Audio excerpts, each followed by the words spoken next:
안녕하세요. 예술분재원 분재 견습생 이재래입니다. 자, 왜 오늘 분재 견습생이지 또? 왜냐하면 잘 안 다뤄봤던 것을 맞습니다. 하려고 하게 됩니다. 오늘은 제가 평소에 이렇게 잘 다루지 않았던 이 석화회라고 하는 나무, 요걸 가지고 나왔습니다. 제가 이제 저도 이렇게 소사는 자신이 있는데, 사실 이렇게 나무 수종이 바뀌면은 좀 많이 당황을 하죠. 그래서 이걸, 근데 더더구나 지금 이 나무는 정상적인 나무가 아니에요. 정상적인 나무라고 그러면은 상당히 고가일 텐데, 이 비정상적인 나무, 그러니까 문제가 있는 나무로 만들어야 이제 분재 전문가가 되겠죠. 그래서 다행히 지난 겨울에 이 석화회 전문가 한 분을 만났습니다. 그분이 또 때가 되었는지 예술에 찾아오셨어요. 그래서 석화회에 관련된 여러 가지 새로운 정보들을 알려주셨는데, 그 이전에 저도 인터넷 검색을 통해서 석화회가 도대체 어떤 나무인가, 이걸 갖다가 열심히 찾아봤습니다. 그랬더니 이게 성장이 아주 더딘 나무라고 그럽니다. 그리고 이게 인기를 끈 것이 몇 년 전부터 그래요. 사실 올해 갑자기 이게 꽃이 피었는데, 활짝 피어가지고 올해는 이 석화회 바람이 불다시피 할 정도로 했는데, 사실은 몇 년 전부터 석화회에 빠진 그 분들, 이 매력에 흠뻑 빠지신 분들 중심으로 해서 이 석화회가 상당히 인기몰이를 하고 있었죠. 근데 이제 예술직이 역시도 현대의 분재인인지라 안 들여다볼 수는 없어요. 그래서 그리고 이미 이제 기존의 그 석화회를 가지고 있었던 것들은 이미 다 분양이 끝나가지고 예술직에는 없었는데, 올해는 몇 년 동안 제가 가지고 놀 만한 이 소재를 어렵게 구했습니다. 그래서 이 나무들 어떻게 나무로 만들어 갈 것이냐. 자, 그래서 제가 이 여러 가지 동영상이라든가 블로그라든가 카페라든가 이런 데서 석화회를 갖다가 검색을 해보니까, 석화회는 일단 성장이 더딘 나무고, 그 다음에 요게 그 철사를 걸어놓으면 또 성장이 멈춘다고 그러네요. 그리고 한번 이렇게 가지가 났던 데서 다시 재방송하는 경우는 없다. 그럼 어떡해? 그래서 제가 이 절망을 좀 했습니다. 절망을 했는데, 그래 놓고, 그래, 까짓것 지가 나오는가 안 나오는가 한번 해보자 해가지고, 나무 한 줄을 가지고, 이거 세 줄을 구했는데, 나무 한 줄을 가지고 제가 연습을 해봤어요. 어떻게? 과감히 다 잘라내는 걸로. 그래서 이것도 원래는 이렇게 사람들이 이걸 손으로 털어내는 것이 아니고, 이 전문가 집단에서는 이 나무 젓가락을 이용해서 털어낸답니다. 근데 저는 이것도 콤프레셔를 이용해서 털었어요. 진짜 이 예술직이 못 말려요, 진짜. 예술직은 하여튼 못 말립니다. 그리고 이제 묵은 잎을 보면은, 이건 작년에 마른 잎이고, 이건 그 전년도에 마른 잎이죠. 이게 병일까요? 자연현상일까요? 글쎄, 병일까? 아닌 것 같아. 아니, 그 소재 전문가 거 잘 크던데. 네, 소재 전문가 것은 아주 잘 크고 있죠. 예술에서 분야한 거라 그래요. 그래서 이런 전반적인 것들에 대한 해답을 예술식으로 또 풀어보겠습니다. 자, 이 죽은 가지는 어떻게 턴다고요? 이렇게 죽은 가지는 일단 이 컴프레셔를 이용해서 터는 것이 예술식이에요. 굳이 그걸로 안 해도 되겠고. 안 해도 된다고요? 그럼 감독님이 와서 좀 해주실래요? 아니, 몇 개 이파리 달지도 않았고. 많습니다. 여기 보면요, 이 몸통에까지 해가지고 이것이 한두 개가 아니에요. 그 다음에 이제 두 번째로는 이제 대충 털었으니까 두 번째로는 가지 끝까지 완전히 마른 가지들을 먼저 털어낼 거예요. 그러니까 이렇게 가지 끝에 푸른 잎을 달고 있는 것은 놔두고요. 이 안에서 보면은 끝까지 마른 거? 예, 끝까지 마른 거. 근데 이제 이게 속가지들이 이렇게 하나씩 마른 게 보여요. 근데 이게 너무나 촘촘하기 때문에, 그리고 이 속에서 보면은 아직도 이게 다 안 털렸어요.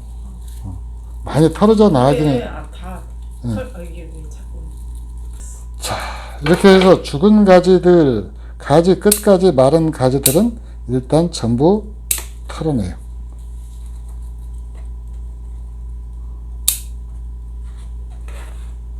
그래서 뭐 이 죽은 가지 끝까지 완전히 다 마른 이 가지들은, 이건 뭐 대라신선이 와도 살릴 수가 없어요. 대라신선이 뭔 줄 아세요? 몰라요. 저도 몰라요. 무협지에 많이 나와요. 그냥 그렇게. 자, 그리고 이제 굉장히 중요한 정보 하나는, 저 이제 버릇이 돼가지고 중간에서 나올지 끝에서 나올지 전혀 모릅니다. 그러니까 또 굉장히 중요한 정보 하나를 여러분한테 전해드릴 건데, 뭐에 관련된 거냐? 바로 이 소사라네? 하도 소사나무만 손대니까 소사가 입에 올랐어요. 이 석화휴에 녹병에 관련된 겁니다. 녹병이 뭔데? 지금 이게 녹병이 걸린 거예요. 아, 그렇게 예. 녹슨 것처럼 예. 색깔이 변한 것이 녹병이냐? 그런가 봐요.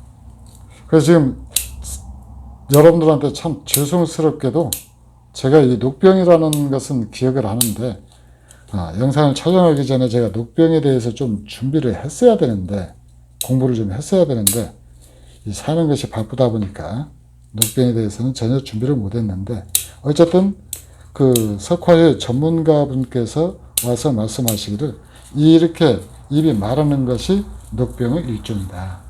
그래서 석화에는 이 녹병만 예방하면은, 녹병만 방지하면은 이게 완벽하다.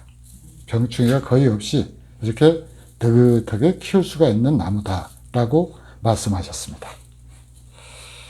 뭐 그렇다니까 이제 전문가분이 그렇게 하니까 제가 아직은 지금 이 분을 갖다가 공개를 할 수 있는 단계가 아니어서 누구라고 이렇게 말씀 못 드리겠는데, 뭐 제가 분재 은퇴할 때쯤 되면은 또 이 제 대신 분재의 그 어떤 전면에 나서서 석화일을 가지고 일대 파란을 일으키실지도 모르겠습니다. 어쨌든 이렇게 일단은 근데 이거 입다내기 끝도 없는데 이거 계속. 자, 그러면은 이제 예술식으로 본격적인 작업을 하나 들어가 볼게요. 자, 석화에는, 자, 여기 가까이 한번 봐주실래요? 자, 이렇게 망가진 석화 위에서 관건은 뭐냐면은, 이 안에 입이 있던 자리에서 과연 입이 터나오느냐 안 터나오느냐 요거예요. 나 아직 모르죠. 그래서 대부분 블로그나 유튜브나 이런 데서는 안 터나온다라고 얘기들을 해요. 근데 한번 실험해보려고? 아니요, 실험해보는 것이 아니고요, 믿어보려고요. 뭐 안 터나오는 것을? 아니, 터나올 것을. 거기 잘라놓으면? 예. 이렇게 잘라가지고 여기를 갖다가 최대한 많이 잘라서 조금만 남겨놓은 상태에서 얘들이 스스로 가운데서 나오게? 중간에서 나오기를 믿어보는 거예요. 그러면 얘들한테 힘을 실어줘야 되죠. 뭘로? 그건 좀 뭐 영향을 많이 줘서. 그래서 예솔표 액비의 힘을 믿어보기로 했습니다. 그래서 이 예솔표 액비의 힘, 그러니까 여러분들 이미 경험해 보셨잖아요.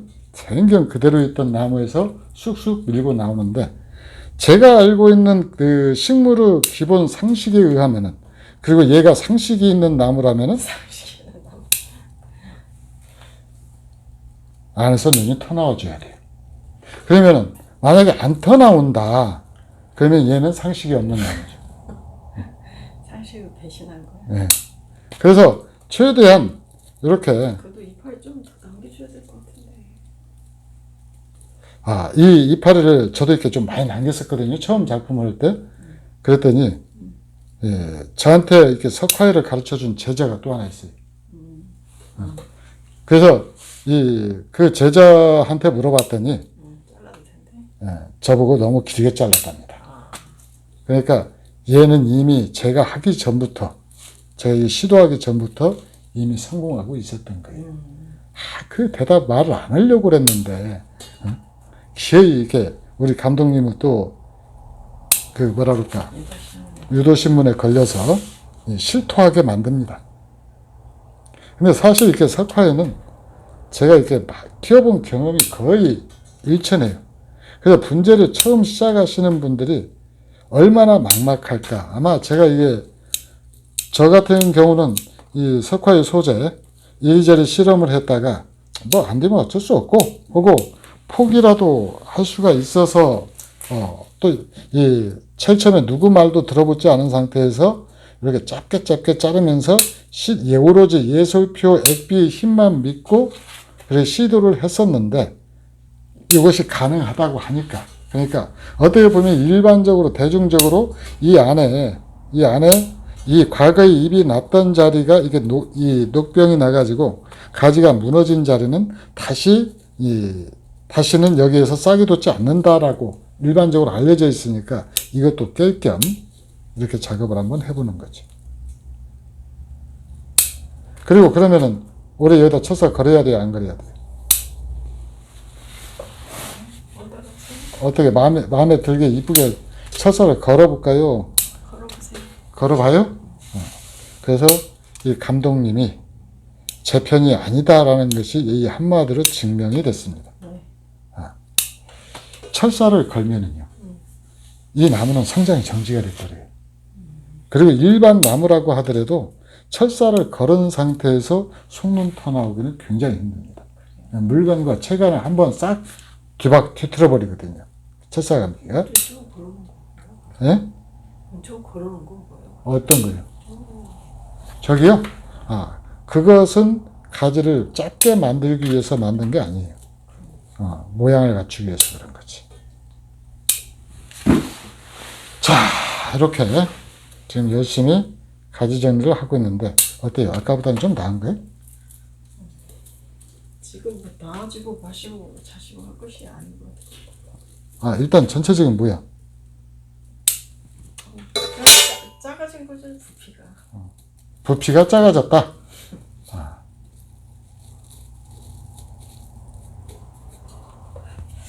그러면 네. 전문가들이 뭔 젓가락 같은 걸로 네. 그거를 다 뜯어낸다고 한다는 데는 이유가 있지 않을까? 요게 좀 딱딱해요. 죽은 잎이. 그러니까 이거를 이렇게 컴프레셔로 하면은 잘 안 떨어지는 것이 있을 수 있는데 네. 젓가락으로 해야지만이 이게 확실히 잘 떨어지니까 네. 그 전문 젓가락으로 하면은 일단, 젓가락으로. 젓가락으로 하면은 일단 나무 줄기에 상처가 안 나요. 그 다음에 두 번째로는 젓가락을 이렇게 쪼개가지고 하는 것이 아니라 벌리기만 한 상태에서 나무 젓가락 가지고 그렇게 하는 거예요. 이제 그렇게 해서 묵은 잎을 갖다가 이제 쭉 떨어뜨린다라고 그러는데, 그 이제 많은 나무들을 가지고 손을 보호해가면서 해야 될 경우에는 그렇게 해야 되겠지만은, 우리는 나무 딱, 이거 빼놓고 이제 한 주 더 있잖아요. 그러니까 그냥 이렇게 하는 거예요. 그리고 그 젓가락으로 해야 된다라고 하는 것이, 어떤 경국대전이나 양화서록에 나와 있는 얘기가 아니거든요. 성경에도 안 나와 있어요. 그렇게 하는 이유가 혹시 좀 더 자세히 잘 털어야 되는 것 때문에 그러지 않아요? 잘 털어야 된다라기보다는 터는 것이 편성을 위해서 그러는 거죠. 자, 그 다음에 이제 여기는 수간부를 만들어야죠. 그래서 수간부는 싹둑 잘라. 여기서 짝둑 자르고, 그 다음에 여기는 여기서 싹둑 자르고, 이렇게 해서 수간부를 만들었어요. 그래서 이제 가지 배열을 한번 봅니다. 이제 전부 다 만들었고, 너무나 촘촘하게 나무를 갖다가 만들어 놓으면은 얘들이 숨쉬기가 호흡곤란이 올 수 있기 때문에, 가지 한 군데서 2개, 3개 난 것은 하나만 남겨놓고요.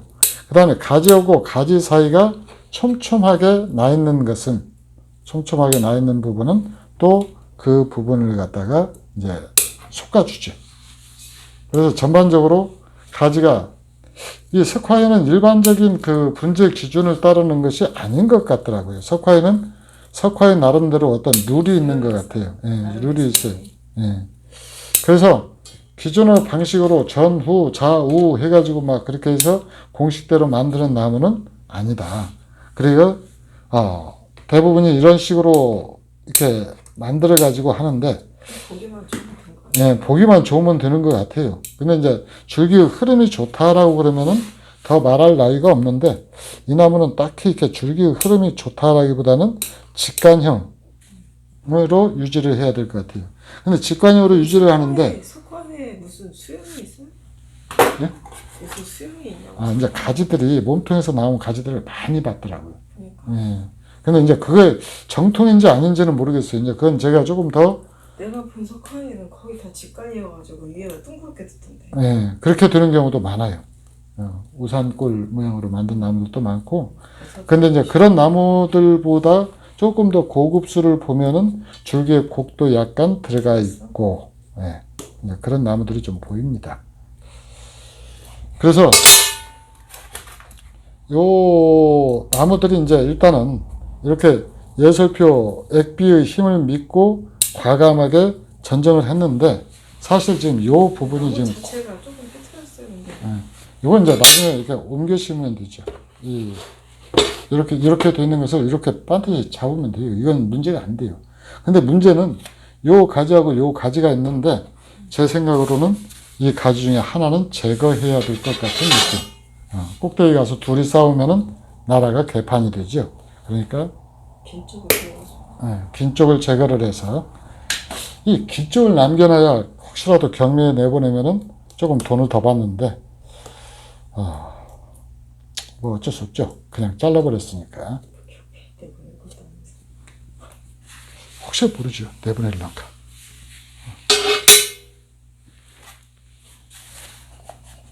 하여튼 이 나무는 이렇게 안에다가 눈이 터 나오는 걸 갖다가 지금 당장이 아니고 아마 이 실험용이기도 하고요. 그 다음에 2, 3년 정도 지켜보면서 아마 집중 배양을 할 예정입니다. 집중 배양을 해서 이 가지들이 이 안에서, 이 마른 가지 안에서 눈이 터 나오는 것, 그렇게 해서 그 상태를 봐가면서 천천히 수영을 만들어 갈 거예요. 그러니까 이걸 갖다가 오늘 어떻게 해서 딱 한 번에 근사한 나무가 나올 것이다 라고 기대를 하신 구독자님들은 조금 실망스러우시겠는데, 그렇습니다. 그리고 뭐가 있어요?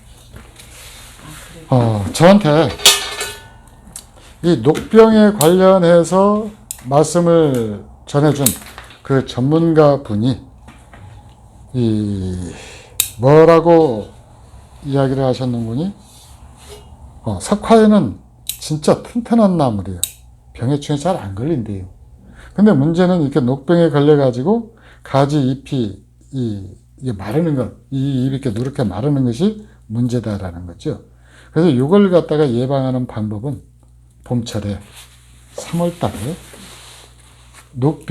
녹병약을 정상적으로 쓰지 말고 50배 액 정도로, 그러니까 아주 진하게 타가지고 한번 주면은 녹병이 완전히 한 1년 동안은 녹병 걱정이 전혀 없답니다. 그래서 내가 조만간 이 석화의 영상을 찍을 건데, 그걸 그대로 공개를 해도 되겠느냐라고 물어봤더니 그분 하시는 말씀이, 내 방식대로는 그랬다. 공개는 선생님이 알아서 하셔라. 근데 거기에 대해서 책임질 수는 없다. 그게 일종의 경험이다라는 얘기죠. 그래서 그 분은 이 석화의 농사를 대규모로 짓는 분이신데, 그분 말씀이 이제 그랬으니까, 그리고 그렇게 성공을 해서 그랬으니까 저도 그분 말에 한 표를 드립니다. 그래서 공개하는 거예요. 그래서 일단은 이 녹병을 갖다가 예방하기 위해서 3월 달에 저도 녹병약을 한번 50배 정도로 진하게 희석해서 이 석화유 전체에 뿌릴 거고요. 두 번째로는 오가면서 계속 이 나무한테 액비를 줘가지고 이 나무 안에서 순이 터나오는지 안 나오는지, 터나오면 얼마나 또 잘 터나오는지, 이걸 갖다가 올 가을이나 겨울에 하여튼 1년이 지난 다음에 여러분한테 공개를 해드릴 것을 약속드립니다. 혹시라도 석화에 망가진 것을 가지고 계신 분이나 이런 아까 이전에 이 완전히 망가진 석화를 보고 실망에 실망을 거듭하면서 뭐 나무 저런 것 내가 어떻게 키워라고 걱정하셨던 분들한테 이 영상이 힘이 되어 드렸으면 좋겠습니다. 자, 일단은 오늘 작업은 나무를 갖다가 기본을 갖다가 닦는 작업, 그 다음에 안에서 가지가 나올 수 있도록 유도하기 위한 아주 기본 작업. 그래서 가지 끝에 잎을 조금만 남겨놓고 다 자른다. 그 다음 석화의 용토는 저곡토 6에 동생사 4 정도 비율이 가장 좋답니다. 그 재배하신 분 이야기예요. 뭐 그분 그 이야기 그대로 전해드리는 거니까 그렇게 되고, 그 다음에 이제 이 나무를 갖다가 지금 현재 상태에서 이걸 모양을 예쁘게 잡겠다고 철사를 걸으면은 성장이 정지되는 특성을 석화에는 또 갖고 있다고 그래요. 그래서 그런 것들 감안하셔가지고 여러분들이 아주 이 석화에 지금 차분하게 진짜 연필보다도 가는 것들이 경매에서 보니까 5만 원 정도 내외에 낙찰되는 거 봤는데, 그런 것들은 이제 병이 없이 또 이제 어렸을 때부터 수영을 좀 어느 정도 갖춘 나무들이라 초보자들이 키우기에 뭐 좀 어렵지 않은 그런 나무들로 생각이 되는데, 석화에 나름대로 또 운치가 있는 나무이기 때문에 관심 있는 분들은 한번 키워보시기 바랍니다. 자, 이상 예술분지원 이재령이었습니다. 감사합니다.